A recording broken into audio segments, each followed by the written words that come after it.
Hello, YouTube. Thanks for being here live people for my first YouTube live. I'm gonna give it a couple minutes and see if anyone else comes and talk and warm myself up here and get ready to go. Happy whatever day it is that you are watching this. And yeah, okay. Okay, so script that I wrote. Hey. And I've been working on this for like 2 years now, and it has shifted from I wrote it as a book script, or not a book script, I wrote it as a book, and then I started outlining it as a movie about me writing the book, and then I was like, fuck that, this is a stand-up show or sit down, read through at this moment. So I'm gonna start there. And it's dedicated to my dad. This is his fleece. So I got some dad memory here with me. And I'm here in my kitchen in Los Angeles, staying in. And I figured that I can use I can choose the silver lining to do something I wouldn't have normally done. So, Annie is an anomaly. You're an anomaly. Hi. Oh my gosh, wait. I love that the two of you are here because you know each other. That's cool. That's really cool. Oh my gosh, wait. Thank you both for being here to watch this and hear this live. That means a lot. Oh my gosh, I'm stoked. Okay. I gotta move this also so I can read the script.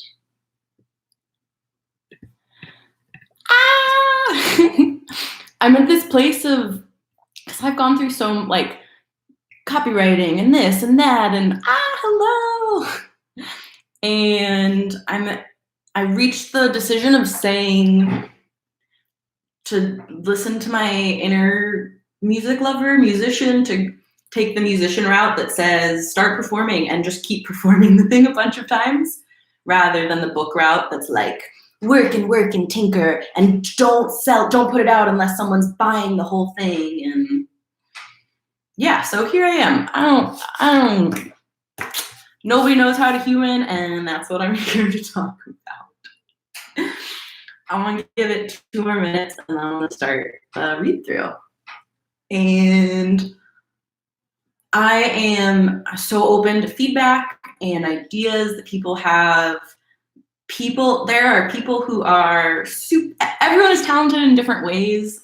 And my learning from this one-woman show is that life isn't a one-woman show. So I am very much seeking support and help and people to work with who are interested in the stuff that I'm doing and interested and able to give their skills and talents to this project, because this needs other people's skills and talents to move from YouTube to wherever it ends up moving to.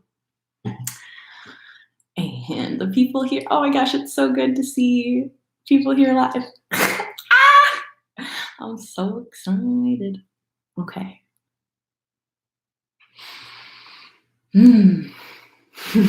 Thank you for waiting and sitting there and stretching. I hope you're putting your legs up the wall or maybe doing some alternate nostril breathing or stretching.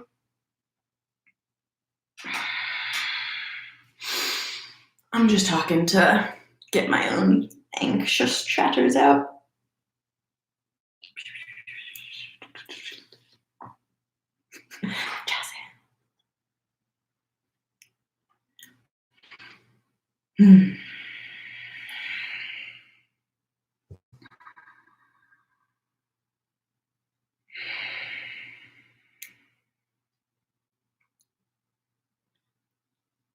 Okay.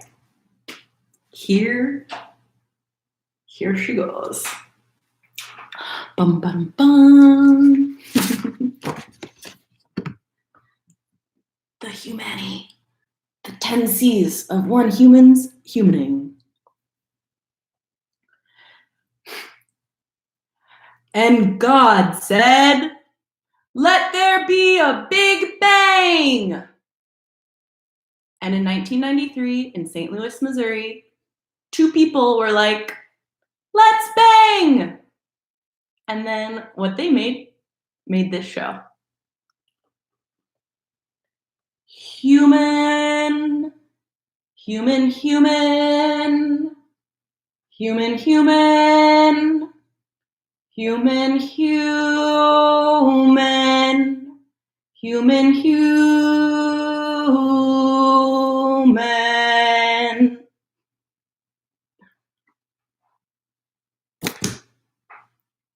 Hello.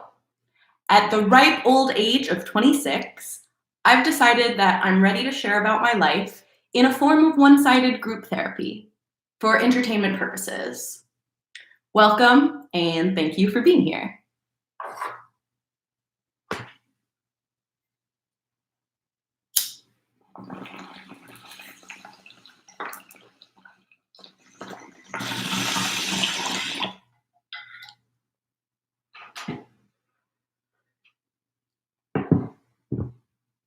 PowerPoint will read, "This is a PSA for my current cannabis usage, not yours.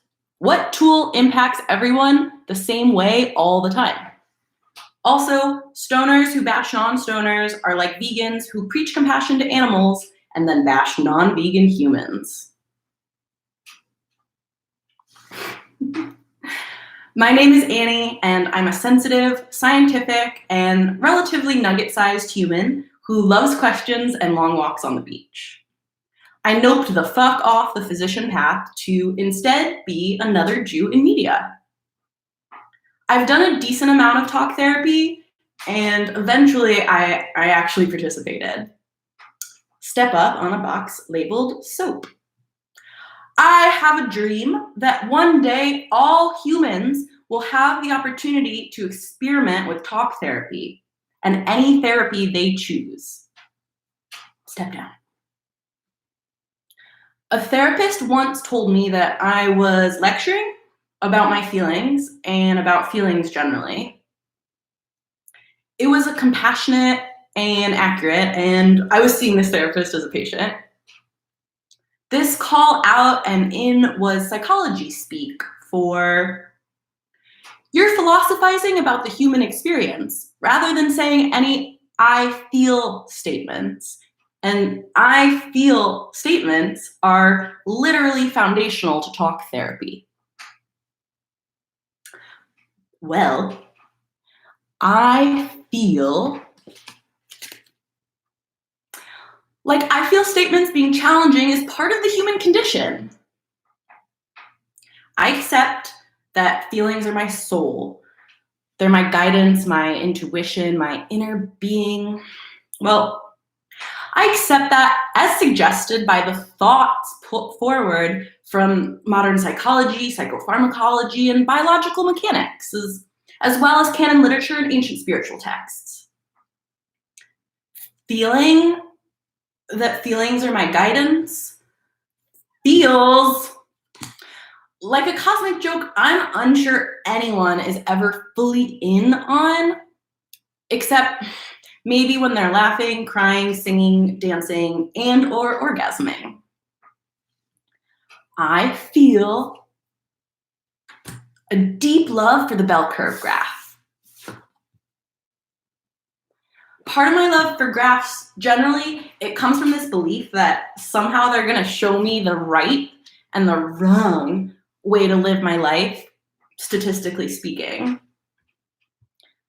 Apparently, there's no point in this human experience thing that I'm gonna get a how-to manual.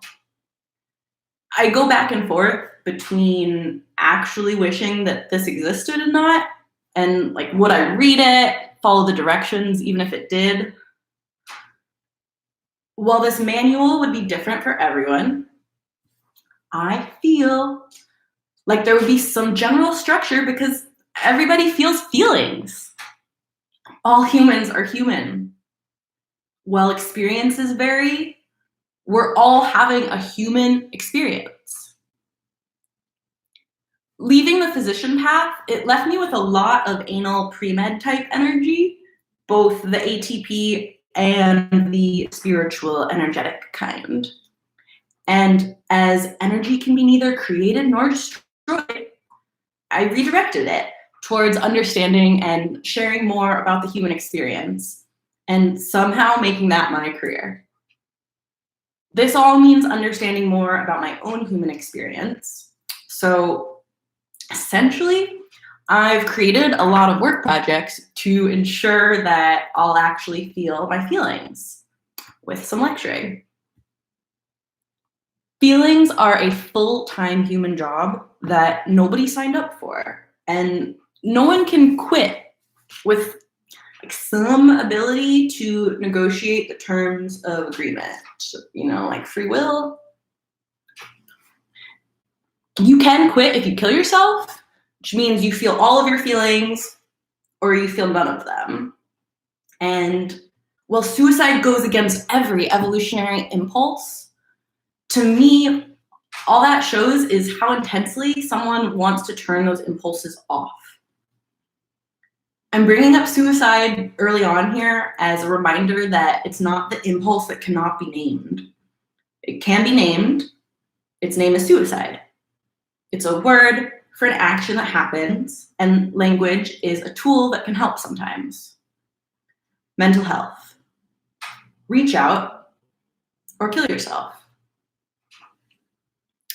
All feelings are valid because they exist.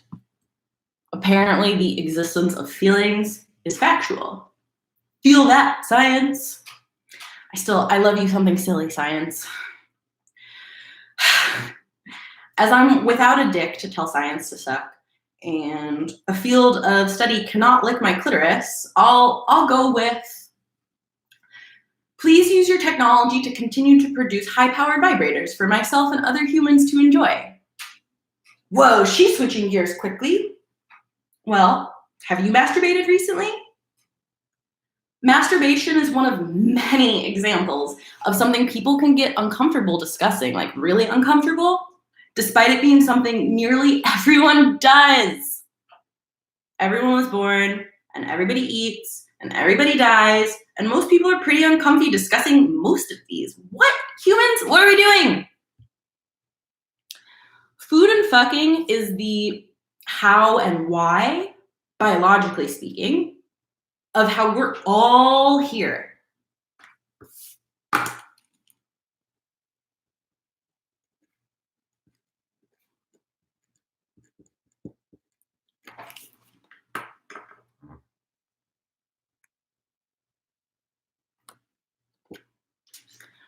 More humans only keep happening if some humans keep up with food and fucking. And both of these are incredibly personal and impersonal.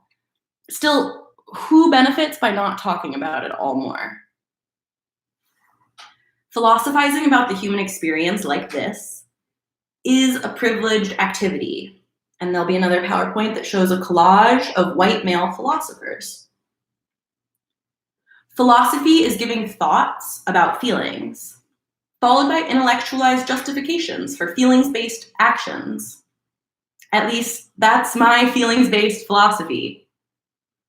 I'm able to have this philosophy because I first was able to have complete access to food, water, and shelter. And by able, I mean I did, because everyone's able. And the PowerPoint will show Maslow's hierarchy of needs. Privilege only exists because of compounded historical inequities that prevented groups of humans from access to foundational requirements to continue existing in their human suits. Many of these inequities are directly linked to health, specifically both food and fucking. The most effective way to minimize human suffering is to maximize resource equity. There's an abundance of resources and the means to distribute them. Whether that distribution comes from government or business seems way less relevant to me than that the distribution is actually happening. And either way, they both need to play nicely with technology. In science fact, technology is inadvertently shining a light on all sorts of social justice topics. Thank you for coming to my TED Talk. So I accept math as real, and I do accept numbers, as, speaking of language. While I accept math as real and numbers as a language different from words, money is a made-up human concept. It's a tool. That is a privileged statement to make. And also, literally speaking, humans existed before the idea of standardizing all material goods and services on a scale with made-up units. The economy is made of money, meaning that the economy is also a made-up human concept. Humans create the economy by playing with math. And then they go and they exploit human psychology knowledge.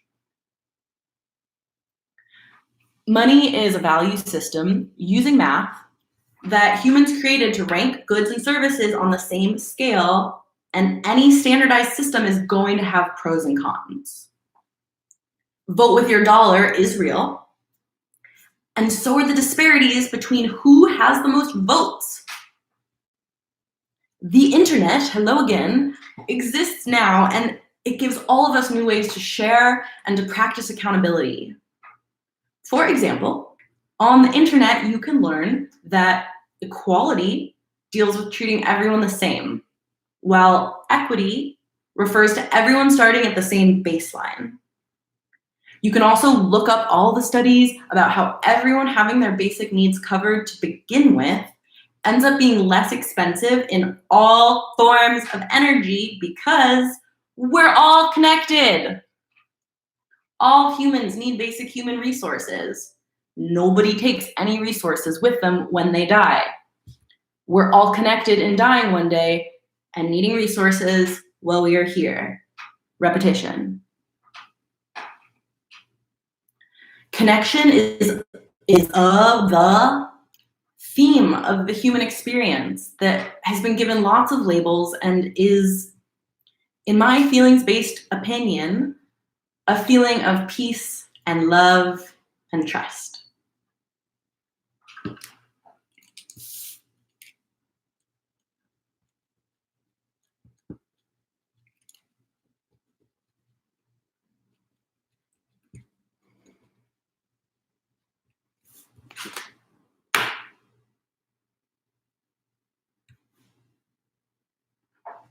The meaning of life list is a lot of meanings, and there's a lot of words that can be used to point at different feelings. So to go back to some I feel statementing, I feel useful when I observe patterns and organize and offer help. To go back to lecturing, altruism is selfish because it feels good to help people. I'm here now to share a list of 10 key themes connected by the theme of connection of at least one human's human experience. Making this list and this whole show has been a very major part of making my personal how-to human manual, and I offer it with the wish that it's helpful to someone else in the experiencing of their own human experience. I use these to check in with myself and to keep noticing more patterns and organizing and finding new ways to help. I feel like I have mostly my OCD part to thank for the organization of these 10 C word themes that I'm going to go through one at a time. Also, I am neither the first nor the last to use a base 10 system of any sort. So there's going to be a poll after each C is presented where I'm going to show you the bell curve, which is a C, which way does it go in the rotating? It's a C on its side. I'm going to show it after each C, and I'm going to ask you to place yourself at this moment about a different question related to the different themes. So, are you ready for some graphical self-reflection?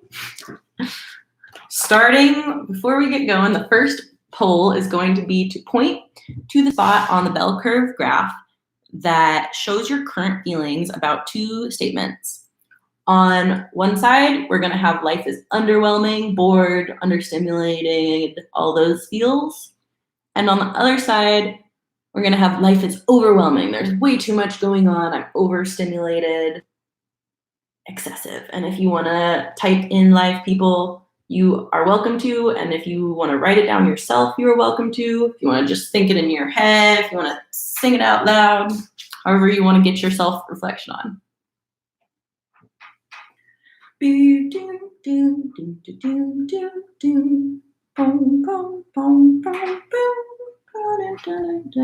Okay. I'm gonna start with the first C, consciousness. The first of the 10 C's is consciousness. Consciousness is awareness, is attention, is focusing, is noticing. Western science was pretty convinced that consciousness originated in the brain for a while there, and then they had to accept that the data suggests further study of concepts like muscle memory and the gut brain. Yay, new data! I feel like human consciousness originates throughout the whole body, and it connects in ways that may be ununderstandable. The consciousness competition, or woke off, or whatever you want to call it, it has gotten way more people to practice mindfulness. And it's also created this culture around shaming people for not knowing things. Everybody having access to the internet is very different from everyone having the time and other resources to learn all of the things. Also, unknowns are part of knowns. There's no point of knowing everything, and I'm saying this out loud literally as much as possible to remind myself, because apparently the more we know there is to know. Consciousness seems to be the final frontier of neuroscience. Sleep will probably be the big stepping stone breakthrough right before. From the perspective of my consciousness, epigenetics, which studies the influence of the environment on genetics, is science speak for intergenerational and collective consciousness exists. Conscious awareness is another form of energy that is only transferable, and so again, it can be neither created nor destroyed. Ideas are eternal. Conscious reality is consensus-based, meaning that the sum of consciousnesses creates collective consciousness. Truth is relative because objectivity is the sum of subjectivities. And subjectivities are built from what an individual is conscious of, which is built from how their genetic nature reacts and responds to their environmental nurture. Nature and nurture create cycles, which create humans, which create cycles. It's a beautiful clusterfuck. It's the circle of life. The challenging game that life seems to present is being aware that you are a human being for long enough chunks of each day to be a human doing of authentic actions that effectively help you along your path of human beingness. Helping yourself is the only way you can effectively help others. I'm reminding myself directly by making this show. The next game of this humaning thing, according to, again, my own humaning experience, the only one I got here this time, is to appreciate your observed existence and your ability to observe your consciousness in the first place. that voice in your head right now that may be saying like something along the lines of, the fuck is this small Jew talking about now? Well, who's that voice? It's pretty fucking cool that they're observing. Breath and thoughts may be the only two things that we do and do not have conscious control over. That one fucks with my consciousness on the daily. Also, if you were playing the game, you've just won or you've lost, depending on your conscious perspective. You are welcome. On the bell curve graph of HumAnnie, consciousness flourishes. It flourishes in that flowy sweet spot between having all of the consciousness or none of it. The realization of, wait, that one's over here. The realization of, whoa, I'm not present at all, and then going towards presence, is equally as present or not present as being over here like, wow, I'm so present right now. Then being like, ooh, let's talk about that.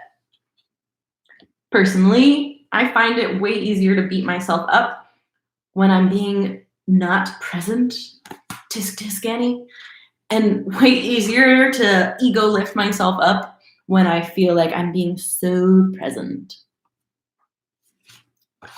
Please check in with yourself on the bell curve at this moment, the last day, the last week. You make your timeline and choose, place yourself between being so aware of your awareness that maybe you're a little less aware, versus being so unaware of your awareness that you're sort of checked out. You can go wherever you want and it can change at any moment. While every moment and every person is completely unique, there's also nothing new under the sun. Everything has been said and done and felt before.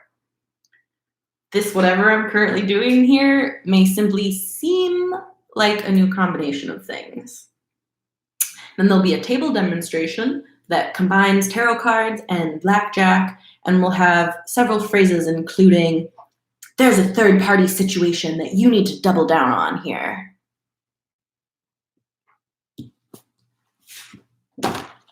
Connection. Second C, choice. The second of the 10 C's is choice. To me, your body, your choice applies to safe access to abortions and pretty much everything. How we choose to do something matters way less than what we choose to do. And also, what we choose to do still feels relevant. Choose happiness is a hilariously silly reminder to give people as most decisions are made towards maximizing happiness. What else is really motivating decision making? Oh yeah, lack of basic resources.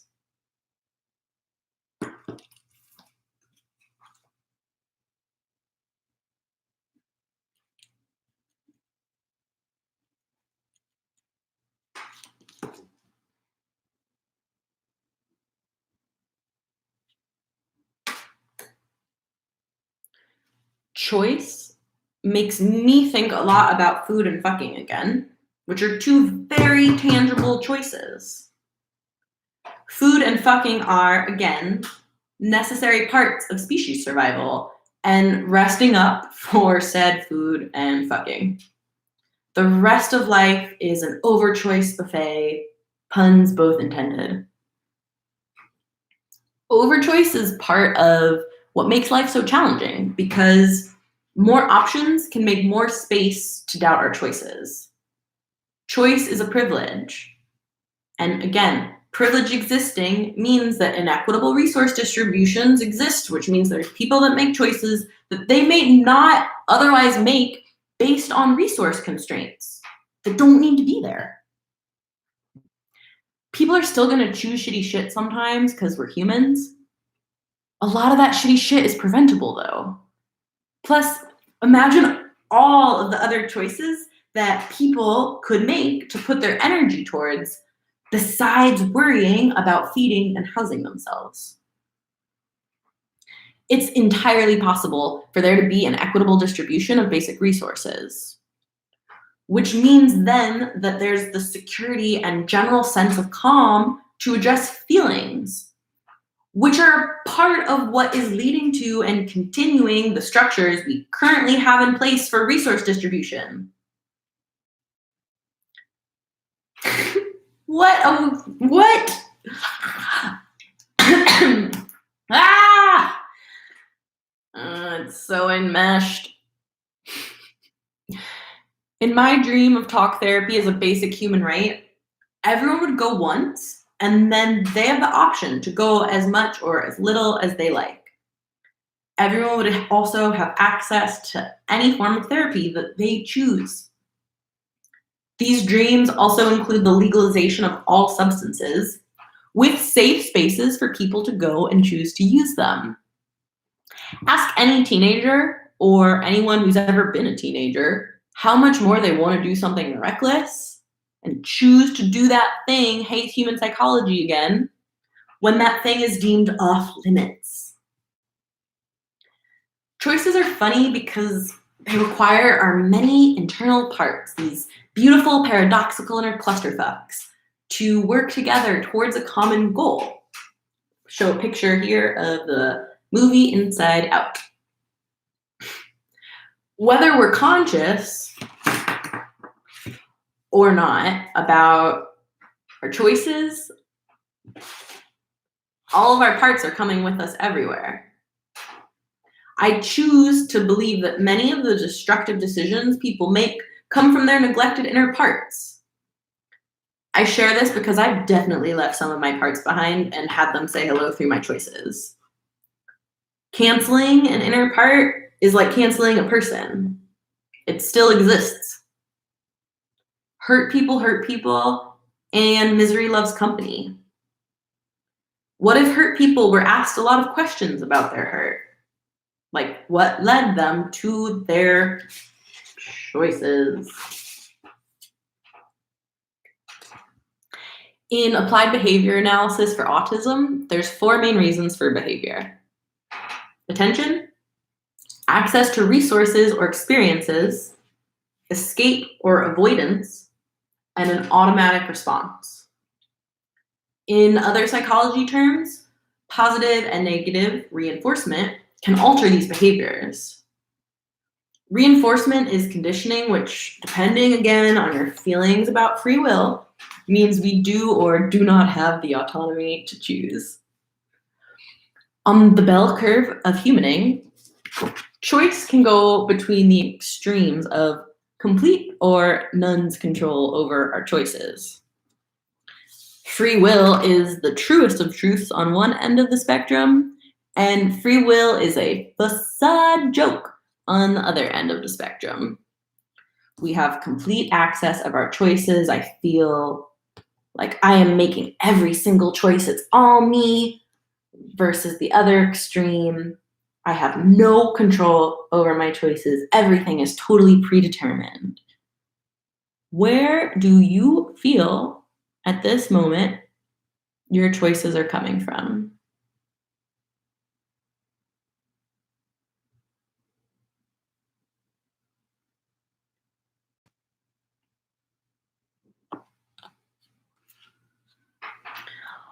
Oftentimes, what we want to do may or may not be what we need to do, which may or may not be a distraction from the rest of our life, which may or may not be a whole series of distractions anyways. So here's a distraction for my hands while I continue to talk. I'm gonna go over to a table set up where the tarot blackjack was, and I'm going to make nut milk while I read the next few minutes, of this.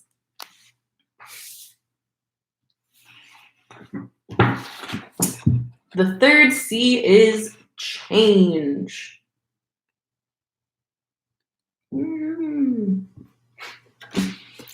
Change is the third of the 10 C's.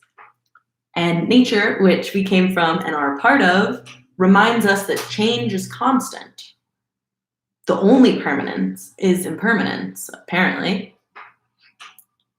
Change often occurs in cycles, like seasons going in cycles, like planets going around the sun in cycles, like the cyclical shape of said spherical planets, and like the rise of the flat Earth theory. Change being cyclical is the best evidence that I've come across to believe that time is a circle. I've taken time being a circle or a spiral too far sometimes. I agree time is made up, and also it's a super helpful way to know when to meet someone somewhere. I don't have a sundial, and if I did, I would have to ask the internet how to use it anyways. We made up language as humans, and that's a mostly helpful tool for us collectively. So maybe the next time I hear someone say, "Oh, time is an illusion," I'll respond with silence in solidarity and as a reminder to them that language is made up also. Maybe that would be way too challenging for me, as my high school senior superlative was least likely to not say something. The hero's journey is another helpful way for my head to wrap itself around the concept of change. So Google that image of that circle. The monomyth circle gives a template of general storytelling of our human experiences.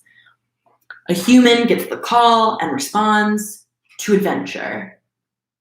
Shit hits the fan for said human, and said human turns the speed of the fan up. The hero is then reborn on the other side of the cycle circle, a more human. The experiences then go along with the human for their next cycle around the circle. You spin my head right round, do, do, do. Oof, this is gonna be long, this version of it. One of my favorite human paradoxes is our intense desires for both everything and nothing to change. Death is the ultimate life change that all humans encounter. Everybody poops, and everybody grieves, and everybody dies eventually. No matter how tidy my space is, how aligned my posture is, how consistently I meditate in the morning, I'm gonna die one day. In my experience, fearing death and fearing life feel pretty similar.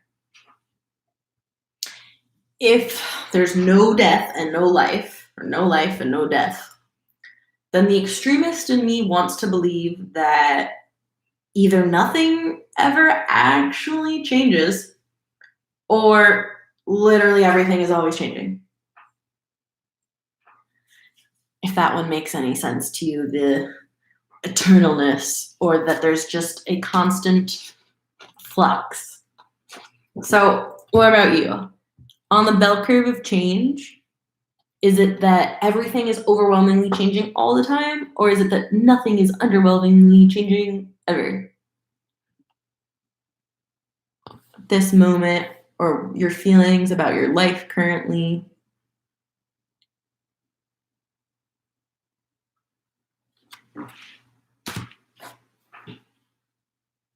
This moment and your being in it, the now, the present, the gift, that's the constant variable here. While the rhythms of breathing ebb and flow, as long as we're alive, our breath, our heartbeat, they're still here. Exerting excessive force over controlling breathing is, and again, my personal experience, only enjoyable when done intentionally and in safe spaces. Go back over to the table demonstration, and I'm gonna do a 30-second body scan meditation, which we could do that one now. So close your eyes if you're here. Feel your contact with wherever you're sitting, laying, standing. And then start with your toes. Hey, big toe. Hey, toes. Hey, feet. Hey, ankles. Say hello to your shins. What's up to your knees? Hello, quads, thighs, hips, your whole pelvis. Let your whole lower body be heavy and say, hey, we're in bodies. Notice your stomach moving as you breathe. Say hello to all the muscles between your ribs. Scan your way up through your torso.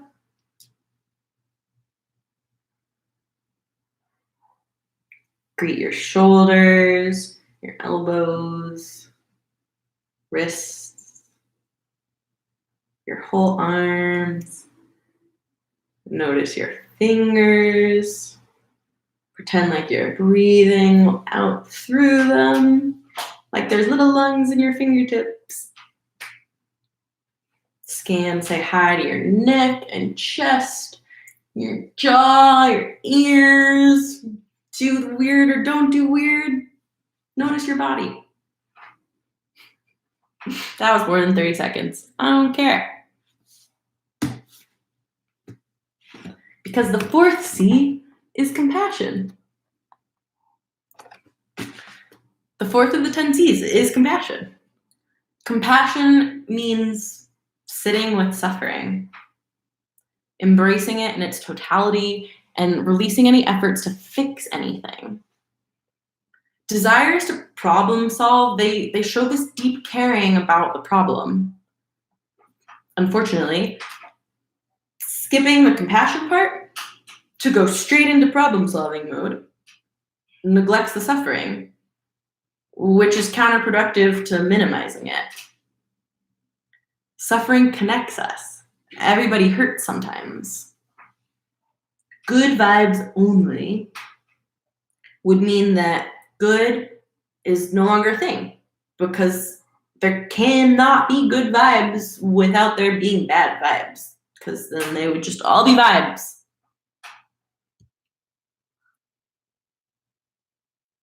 The amount of suffering in the world it's more than any one human can sit with on their own. It's beyond our biological boundaries. Connection says hi again to remind us that we need compassionate support to sit with the emotional weight of the world together. If any one of us were meant to be living alone in the universe, we would. Having compassion for yourself means giving those you trust the gift of helping you. And again, I'm saying this until I believe it. We're here to serve others, and so the requirement of serving ourselves first is exceedingly confusing. My ego was so excited to learn that the meaning of life was to serve others.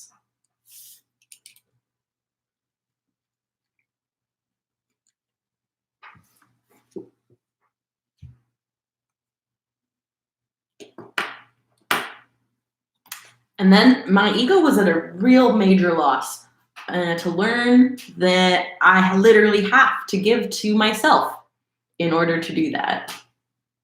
Paradox of this life thing just keeps getting funnier the longer I sit with it. It is truly egotistical for any one human to believe that they can save all humans, she says in her one-woman show about helping minimize human suffering. It seems to me like it's this extreme continuation of the beliefs that created the individualistic US culture. For a country, just like for a person, the best qualities are also usually the worst. Thanks, OCD ramblers. Extremism is black and white thinking. Some things in life are black and white. Saying that nothing is black and white is more black and white thinking. Black and white are required for boundaries, for the full infinite range of gray on the spectrum. The dualist in me argues that there are actually only two emotions. Pleasure and pain show a very interesting example of black and white, sexually and otherwise. What's up to BDSM? This reference directly. S, S, S, S, M, M. Thanks, Rihanna. The people are into what they're into, as it relates to food and fucking, certainly, and as it relates to literally all of the things. And people are doing life drama therapy of their childhoods, hey Freud, to play out their feelings through food and fucking. Kinks and impulses and preferences, they're not going anywhere. And being mean about them only makes more work for everybody. Kill 'em with kindness. Kill 'em with kindness. Kill 'em, kill 'em, kill 'em with kindness. Okay, so for you on the bell curve, at this moment, this day, this week, is life all pain or all about pleasure for you? Where are you ranking yourself? Placing, noticing, observing at this moment?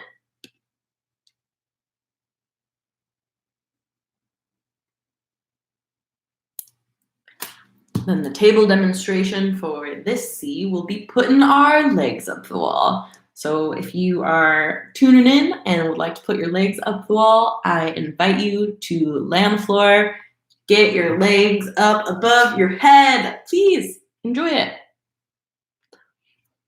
The fifth of the 10 C's is communication. Communication is way more than language. Yes, and language is a super helpful form of communication.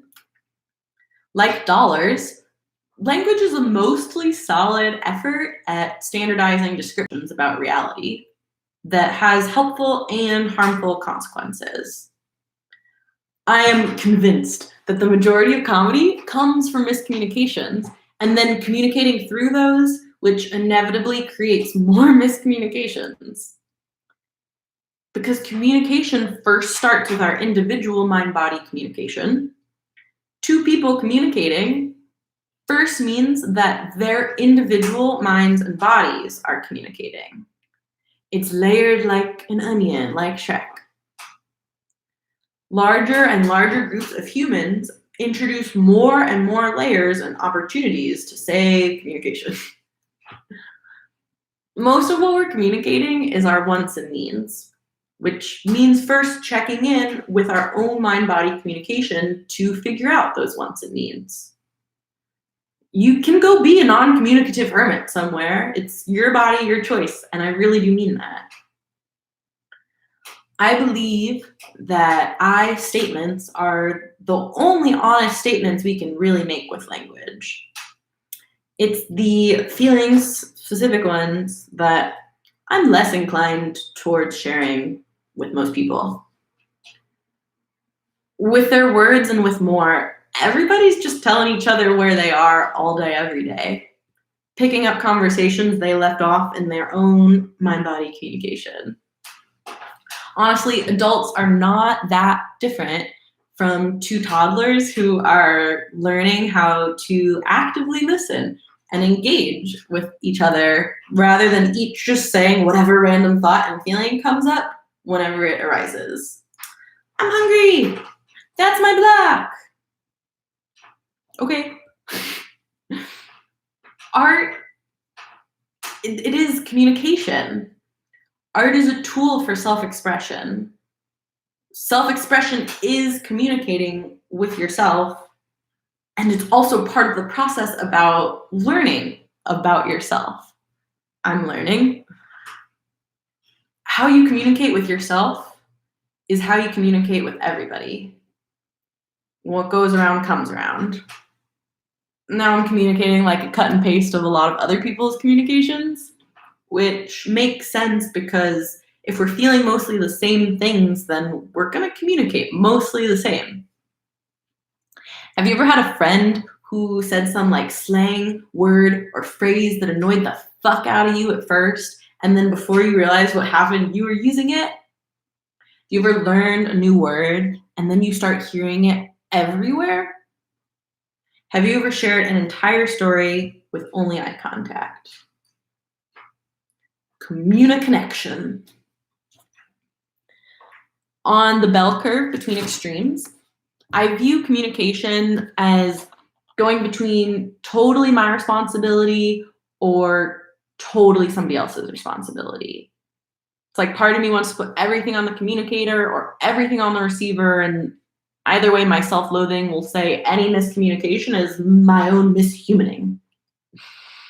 If it's about communication with myself, on the bell curve, I'll make it either totally about my expression or totally about my reception. I understand that they're both necessary for communication to actually take place. So please check in, place yourself on the bell curve on communication to you and how it's been. Have you been focusing more on talking, expressing, or more on listening and receiving?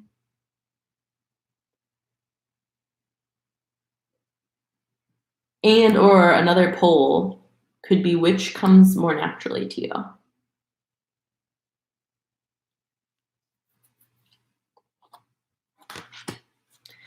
And the table activity for this C that you can jot down and do whenever it feels good to you, if ever it feels good to you, is a few different journaling prompts. And the one I'm going to offer in this reading is what makes you feel human.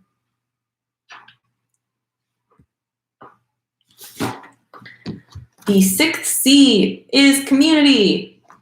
What's up, humans? You become who you surround yourself with. Family is our first community, and Freud and all of psychology and seemingly all humans have a lot to say about families.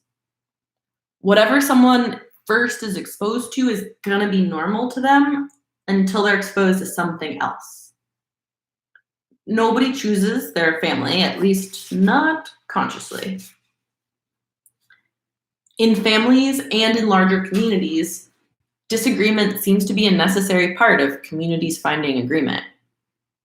Constant kumbaya is simply unrealistic.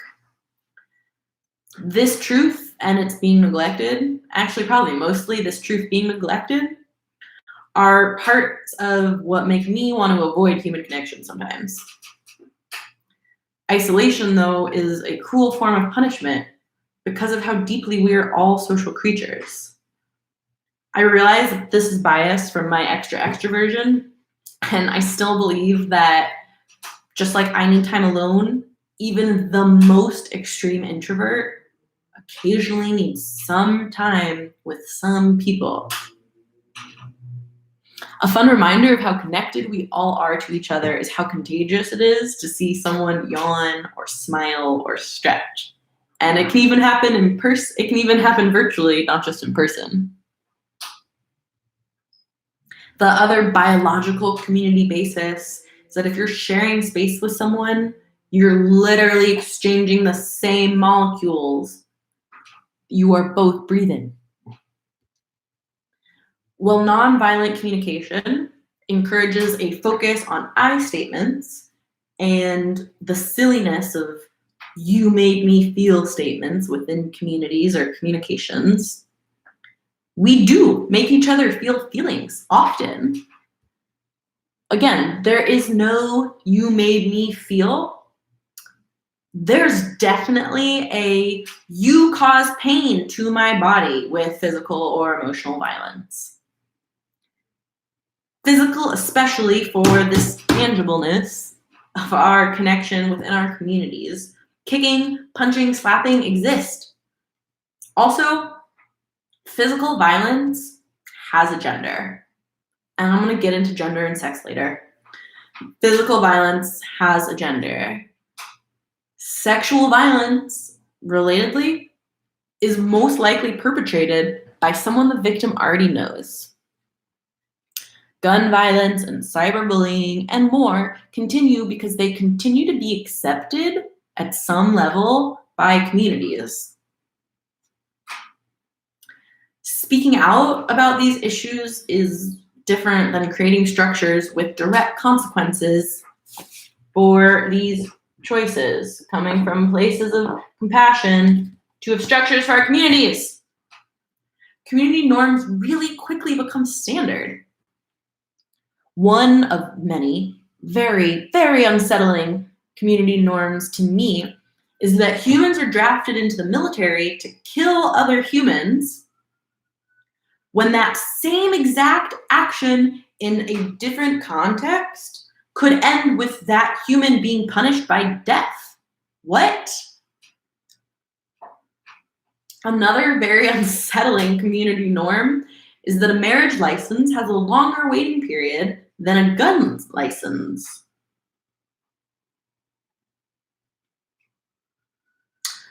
Well, prohibition of anything has yet to work out.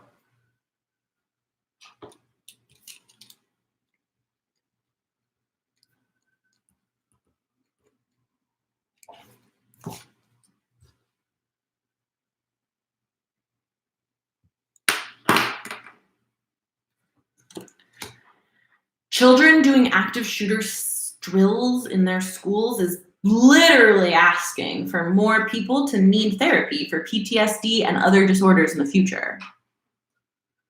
Community creates safety using accountability. That sense of knowing someone who knows someone is both a built-in asshole protection program and a reminder that we're all more connected than we may sometimes feel. The internet is potentially the first community that must navigate its social norms without the ability to completely just banish anybody, despite cancel culture. There's no really being kicked off of the internet aside from temporarily losing Wi-Fi access. The internet community is instrumental, both in the creation of the global economy and in the creation of a daily reminder about all of us getting along to some degree. The internet also gives us a resource to remember that there are infinitely more communities than any one person can ever know about. And also a reminder that someone is going to dislike everything, including a cute puppy picture. Trolls are humans. The extremist in me sometimes wants to put people in boxes in communities as essentially they're being trolls or comrades, and feel free to at me on communism and socialism. And so essentially within communities to say people are trolls, I gotta do stuff myself, or people suck, or people are comrades, people are great, I need to do everything enmeshed connected with them. Boundaries. So for you on the bell curve today, this week, your recent life, have you been isolating and wanting to do everything yourself, feeling like communities can't be trusted? Or have you been totally in your community, totally enmeshed, doing everything connected and with somebody else? Place yourself on the bell curve.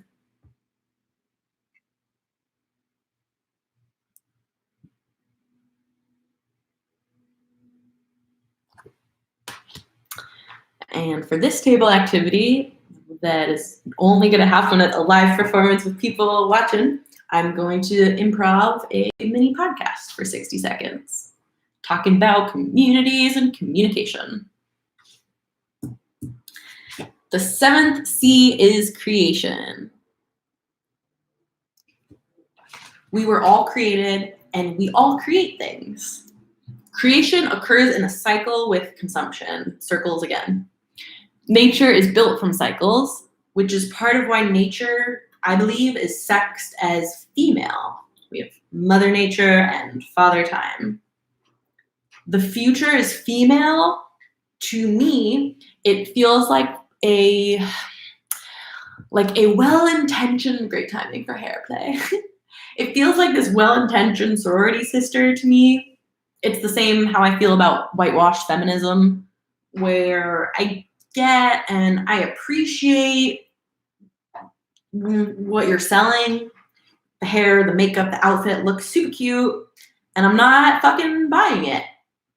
We've seen a hyper male world, and so a hyper female world feels like the food equivalent of entering a restrict binge cycle, which maybe the pendulum needs to hit the other extreme before we come back. Will we hit the all-female extreme before we make the planet uninhabitable for us? Who's to say? Sex and gender seem unlikely to go away. Gender, though, seems more likely to disappear, as it has no biological basis, though it's often used to describe. Gender, being able to be neither or both, is literally chromosomally reflected, with possibilities besides just XX and XY. Sex and gender and all this are really relevant to discuss for health and procreation, sexuality, food and fucking. Sex can also be a verb, meaning that there's an exchange. Fucking, bleeding, birthing, these are all actions. Love is a verb. Abortion is a sensitive topic, which makes sense as everything about it is a sensitive procedure. One of the many weird things about abortions is that it's only ever a direct question for roughly half of the population, and in a specific window of their lifetime. Some humans will never know what it's like to experience a period. And some humans will never know what it's like to experience feeling safe walking mostly everywhere at any time of day. If women were making laws about men's bodies like men are about women's bodies, there would be so much less funding for Viagra research. Look, penised humans deserve sexual pleasure as much as vaginaed humans and hybrid superhumans. We're all humans. There's already a pill to help with erectile dysfunction, and pregnancy is still the leading cause of completely redirecting somebody's life and increasing the population, which then impacts the entire population. Come on, vaginas and supporters of vaginas, whatever you want to label it, biologically or otherwise. Women, females, gender, we've had the right to vote for 100 years now. It is time for us to stop saying, I'm sorry about everything. I'm sure my language there, speaking of sorries, was offensive to someone somehow, and that other places of this have been offensive or cringy, or my nature and my nurture are figuring out how to work together. Make your polls on this one whatever the F you want. You go from your yin, your yang, your feminine to your masculine internal parts, your creation to consumption, and place yourself. So if you're doing from feminine to masculine, you could put which part you feel more in touch with.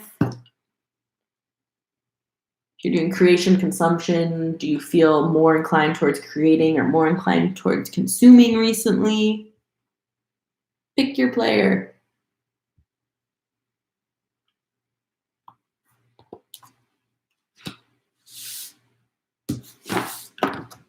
The 8th of the 10 C's is charge. Life has a charge on a cellular level. Fruitarians and certain brand ambassadors alike have said that a fruit or a certain product is hydrating on a cellular level. And myself and many others have responded to this with Excuse me, what? Cellularly, there are positive and negative charges, which attract. And then there's neutral charges, which are still called charges. What? Again. There's also a thing called electric induction, which is the alternating current that powers our buildings.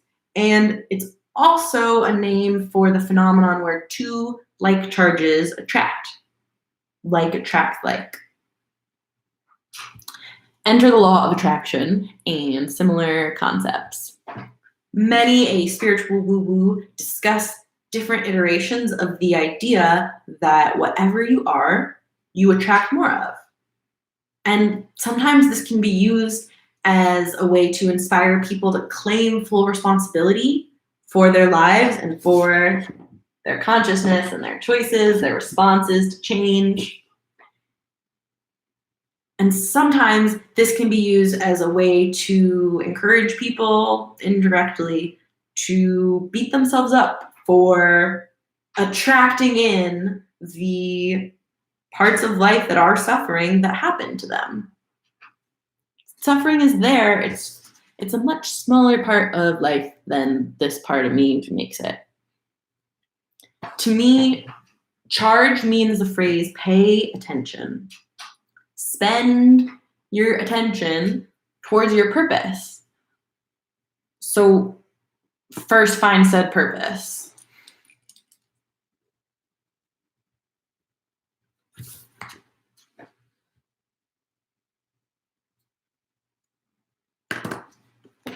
Attention is paid, and perhaps attention is our most precious resource. Everything is energy is a sentiment expressed by the most scientific and the most spiritual of extremists. I agree with both of them. On a cellular level, energy is ATP. And on a meta level, energy is life force. ATP and life force, they're both just words, ironically both charged. Karma in Hinduism and Buddhism has direct parallels with Newton's third law of thermodynamics. Every action has an equal and opposite reaction. The data here would suggest that they're both onto something. It also feels important to note that energy can be neither created nor destroyed. It is recycled through changes instigated by communication within communities, and we can choose compassionately. Or at least create some wordplay. Charge is purpose, and also charge is energy. Everything is energy, and also even heat and light energy are closer to intangible than to tangible. We can measure some parts of energy in some ways, like the scientifically accepted measurement of heat. A measurement of cold, interestingly, is non-existent. There's only measuring the absence of heat. You matter and you energy is one of the most profound memes floating around on the internet, I feel. The classic HumAnnie yes and. Your matter and your energy. You're like light, because we're all stardust, and cliches are coming from places. You are both a particle and you are a wave. My black and white thinking tends towards the belief that humans and light can only be one or the other, this pendulum extreme on the bell curve that I am just a particle, I'm a moment in time, or I'm a vibe, I'm flowing through some cycle through the moment.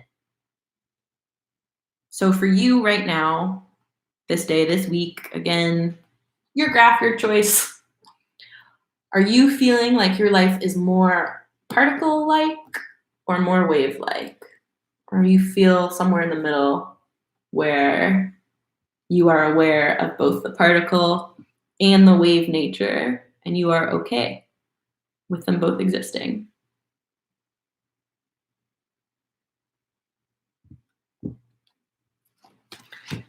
And for this table demonstration, there's going to be 3 tanks of compost breaking down in clear buckets, boxes, to show that process. The 9th C is curiosity. I spelled it the English way because that was what happened. I can be curious about why. I'm reminding you to remind myself that all I can do ever is stay curious. I support people experimenting with whatever mental health tools that their inner being, which again, only they have access to, feels may be helpful to them that are not directly harmful. You do you throughout all of the curiosity of life is literally the only option. Do what you need to do to not kill yourself. Do what you need to do to be as compassionate as possible to yourself and to others. I took Zoloft for a decade, and I took Xanax and Ativan acutely. For those who are not familiar, Zoloft is a brand name for what is generically called sertraline, which is an SSRI. And SSRI is an acronym for selective serotonin reuptake inhibitor, which is science speak for, while the exact methodology is unclear, this combination of chemicals seems to soothe the pain of human existence for some humans. Where is my mind? Where is my mind? Oh, where is my mind? I was prescribed Zoloft to help manage obsessive compulsive disorder and depression and anxiety. OCD and anxiety were much louder internal parts for me than depression, which at this point of reflection, I believe was a form of self-protection. For me, essentially Zoloft just numbed everything. I'm in support of people exploring whatever tools they want to support their consciousness, which again, only they know, and can be curious about the different impacts and changes to, and whatever those tools are that are not causing intentional conscious harm to others' consciousness. I am all here, hell yeah, for people getting curious about their own body and doing what works for them. And speaking too about harming other people's consciousness, hey, vegans, you are right. Killing an animal is killing an animal, no matter how it's done. And also, all animals die one day. And so I believe how an animal dies to be the most relevant point in discussion. Though in the future, for my curiosity on this, I'll share more about going to fruitarianism and then out and then back, and my bell curve of being curious with food and how my physical, emotional, and spiritual self feel. For me, like I said, pharmaceuticals made me feel less connected to myself. Psychiatric medications are an incredible tool that, like any tool, will not work for everyone. Also, for all of these tools, none of them are going to work sustainably if they're the only tool being used. I decided to experiment without Zoloft because 10 years felt like I gave it a really fair chance to work for me. Who knows what tools I'll use in the future and how? Coffee used to smell like dirt to me, and now I love it, so who knows? Well, any dogma is dogma. Learning about dogmas can be a helpful way to stay curious and learn about yourself. That's my current belief, and I'm doing my most dogmatic best to resist getting dogmatic. Ethnography, which is a fancy word for me-search, is actually what all research is, because any researcher cannot fully remove themselves from the research. It's part of our curiosity and us all being in these human suits connected to egos that are there operating the thing. Double-blind and other types of studies were created because of our knowing this. Spiritual bypassing from science community to spiritual communities is a similar situation that attempts to manipulate and maneuver around reality and the ego. To me, the more someone says they're egoless, the more attached to their ego I believe they are. That's my ego's current dogma. Curiosity can be motivated by ego, and it can also be motivated by soul, and both of these motivations can teach us. Again, the extremist in me, the black and white thinker, that OCD inner part, wants to come out and say it's all one or it's all the other. So for you, where's your curiosity mostly been fueled by recently? Have you been curious based on your ego more or based on your soul? What do you feel like is fueling your choices? So for soul, you're like totally neglecting your ego, being like, that doesn't exist. Where at this ego extreme, you're totally neglecting your soul, being like, I am only this body and that's it.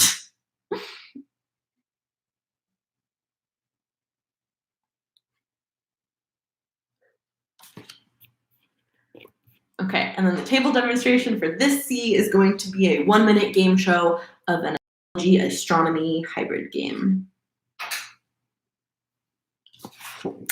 The 10th of the C's is courage. Courage is unfakeable. Yes, and fake it till you make it. Brené Brown blew the fuck up because she focused on something that everybody feels and nobody talks about much till switching. And she shared about it with courage. And now vulnerability is like super in.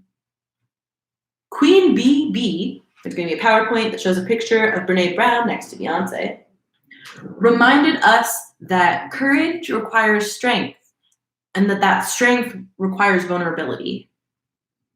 To use a line learned from Queen BB, the story I told myself my whole life was that strength meant muscles and force. Also that vulnerability was this heavy, sticky thing that then necessitated self-deprecation and or silly voices or faces to bring lightness to the situation, hey voices, so that nobody retreats away or lashes out. Faith is courage, which is differentiated from confidence, which is differentiated from conceit. Part of faith is doubt, and lack of any doubt ever is really easy to put several different psychological labels on. Living requires faith because doubt is part of life. Similarly to how it's still attachment to attach to the concept of non-attachment, it's still faith to have faith that spiritual faith is wrong. While the Jesus fish that says Darwin inside of it is hilarious, it's also just a literal and metaphorical bumper sticker for faith and science. Faith in something seems to be an inevitable part of humaning, because otherwise, what's getting you into and out of bed? The courage to be yourself and to like yourself is the cliche of cliches that, again, I'm reminding myself by saying out loud that only I can keep proving and showing to myself. Please get to designing some experiences. Oh my goodness. Please get to designing some experiments for yourself. Again, the advice that we give to others is the advice that we're giving to ourselves. And this is me and my messy humaning process. From this one word art experimentation, I can say that there is a high chance that your humaning experimenting, however that looks, is going to be fun and uncomfortable and hashtag literally life-changing, because it seems like all of humaning is that anyways. So for the courage bell curve poll, please point to yourself and your attachments either rigidly all the way to faith or all of the way to doubt. You could also go from hyper spirituality, everything is spiritually guided, to hyper scienceality. Everything is black and white, 0-1 binary.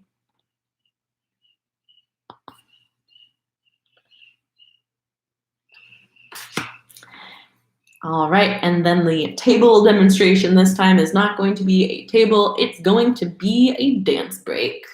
Woo! Move around. Shake it off. It's a lot of heavy philosophizing. It's well over an hour. Hence all the hair touching. All right, friends, comrades, humans. Those are the HumAnnie 10 C's. 1, humans, 10 C themes of humaning. We did it. I did it. You did it. We're all here doing it, connected together. Haha, doing it. Sex jokes, 13-year-old males.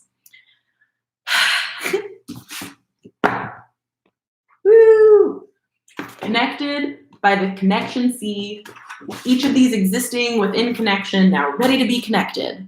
The honorable mention C words here are contrast, conviction, control, collaboration, and cunt. Let the record show that cunt is synonymous with creation to me. Being human is fucking weird. And it's also fucking fabulous. And it's a fucking clusterfuck. Weirdly and fabulously, it is a clusterfuck for everyone. We're all in this together. Everyone has some feelings. We are humans having spiritual experiences, and we are spirits having human experiences. What and yay at the same time. Feelings like our breathing and our thinking exist in this space of being both completely and not at all in our human control. Monks that meditate for 10 hours a day are controlling spending 10 hours of their day meditating. Whether that's better or worse than the person controlling 10 hours of their day to spend in front of a screen, I'm gonna guess that the monks, if not currently in silent meditation, would say that better and worse are made up anyways. Breath and feelings are especially fascinating to me because of what they can teach about the human mind-body connection. And again, how they remind us that nobody makes it out of life alive, and everyone knows that. Some people have more time and space to reflect on that because of privilege. Basic needs must be covered for there to be any time and space for philosophizing about and feeling feelings, which are also human rights. A focus on self-actualization at the top of Maslow's hierarchy is potentially as evolutionarily grounded as a focus on the foundation of basic needs. Not talking about lack of food and basic resource distribution is not working. The only time not talking about it seems to work is intentional lying. PowerPoint will show a list of the 7 deadly sins. This PowerPoint slide is brought to you by a small Jew discussing Christianity, reminding us all that the golden rule, treat people how you want to be treated, is literally the only thing that all religions agree on. Unfortunately, since the creation of the concept of money, the rule has shifted to the one with the gold makes the rules. Having capitalism involved in anything to do with basic resources is literally a recipe for emotional destabilization. This instability is used to psychologically manipulate people into buying external things that they believe will allow them to find internal happiness. that sounds like an evil plan to me. An evil plan is different from a conspiracy theory, for the record. What evidence also do we have to show that humans are collectively that organized anyways? Oh yeah, maybe the higher distribution of soda and cigarettes and Wi-Fi than food or any form of birth control. The economy cannot be manifested away, and also it needs intentional input from a variety of sources in order to manifest ethically. To me, capitalism has gone too far when it gets involved in healthcare, education, and rehabilitation. It's very interesting to me, and by interesting, I mean infuriating. Like, would be funnier if it wasn't so depressing, that the people who support prisons as an industry, let's give people money to lock people up, are the same people who seem to refuse to accept sex work, which is literally the oldest professional industry, as real work. Work generally is a very weird concept for humans, as demonstrated by the massive pay range and demonstrated by all sorts of things, especially very obviously by the massive range in pay for artists and how art has been monetized throughout history. Art and work are both also needing to learn how to play nicely with technology as it continues to evolve faster than biology can. This show is what I have prioritized my money and time privileges that I've been gifted to create. I promise you that it has been a pleasureful and painful clusterfuck. I'm living out, again, my high school senior superlative of the least likely to not say something. My best idea to get people with money to share their money and for us to collectively remember that we make money up and we can make more of it, that there's enough resources for everyone and we can choose to prioritize distributing them, is to get everybody to reflect on their own feelings and beliefs more. Which means reflecting on mine and sharing run-on sentences and stream of consciousnessing. This show is my enacting the belief that the only influence I can have on others' reflections is for me to do my own reflecting. And it stops there. Where is the Love by Black Eyed Peas already said most of what I'm saying here. Again, no new ideas. So I am hashtag basically another white female repeating the poetry of Black men in a lecture format. The HumAnnie is my way to help myself right now, to remember that I'm connected, to help other people with their remembering, and to receive help when I inevitably forget about connection. This show has given and continues to give me something to love and connect to when I feel unable to love and connect to myself. We're somehow in this life thing all together and all alone. So yes, suffering exists, and it'd be a really silly reason for us to all be here. Thank you so much for being here for this 90 minutes. And please connect as the show continues with more funnies and more personal stories and less lecturing and continual art revisions and processing. The final bell curve poll here is going to go from the belief that you are the shittiest shit ever to the belief that you are the most amazing shit ever.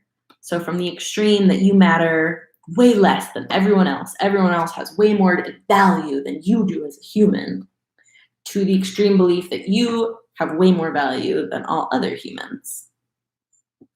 Where do you place yourself at this moment, today, recently? And the bonus poll here, from less to more, will be, do you like yourself more or less than you liked yourself at the beginning of watching this?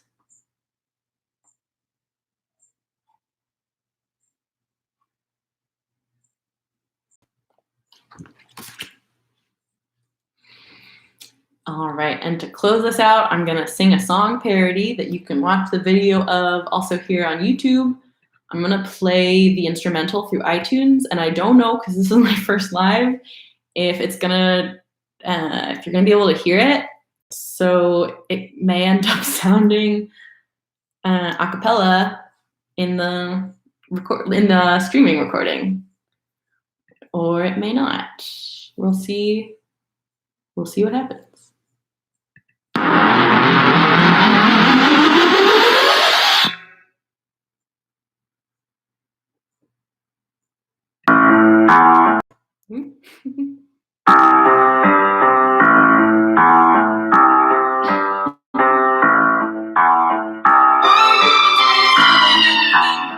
Thank you, Lizzo and George Carlin. I just glanced at history. It turns out humans project their internal shit, leads to other humans dying. Yeah, the planet's got problems because we fucked her up. She'll still be here after. We're not that fucking tough. We could all be nice to each other, share resources. Remember, food's a human right, so is taking courses. Clean water for everyone and comfy places for sleeping. Call it socialism or call it ethics. Come the fuck on. Why are humans great until they get in big groups? Don't share shit and act like that's not the case. Money's made up and so's the whole economy. Resource abundance can be numerically seen. For profit prison is a vital word's a fucked up place. Tell me otherwise, I'll throw statistics in your face. Truth hurts now, the pyramid is relevant. Patterns, trends, and learning now. Let's fucking do something about it. The internet connects us all. It shows us what's there. Belief and disconnection is the first real joke from the start. I mean, we're all literally born dependent on another human being. It's not even a metaphor for interconnection. I will never, ever, ever understand why I continually forget this. I need other people to remember. That is why I'm here to surrender, so I can hang with friends. Encourage resource distribution. If sticks and soda, then why not do pills and condoms? Why are humans dead until they get in big groups? Get dogmatic, act like somehow they don't also poop. We're all human, so we have this in biology. And evolution literally needs diversity. No new ideas, speech and love is now I'm trying to do. Somehow resource distribution is so awfully skewed. Truth hurts, we could change this if we wanted to. Prioritize basic human needs. This is flat. I'ma let this go in a minute. I swear I'll drop the topic in a minute. I don't fuck with lies. I'll keep asking why. Equity will keep increasing. Golden rule still applies in a minute. Hunger is still upping in a minute. No more turning cheeks. We could solve this in 3 weeks. Hoarding money is still hoarding. Sharing may just help you sleep. Why are humans great until they gotta be great? I get that organizing is a big challenge to do. It still seems like we could do it if we all pitched in. If you're watching this, go send it to your wealthy friends. We all die and dollars will not change that fact of life. No one takes things with them when they go, not even strife. We're connected, so we all hurt from inequities. Hurt people, when will all us humans finally see? Distribution is a totally solvable problem. Prioritize basic human needs. Prioritize basic human needs.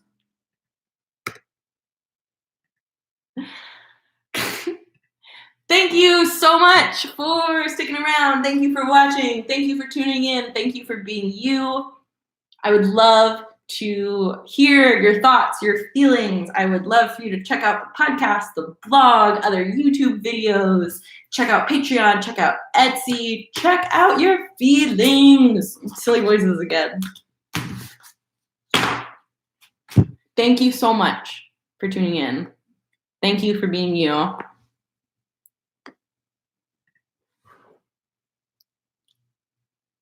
Oh, I'm doing the silly faces again. All right, peace out, humans.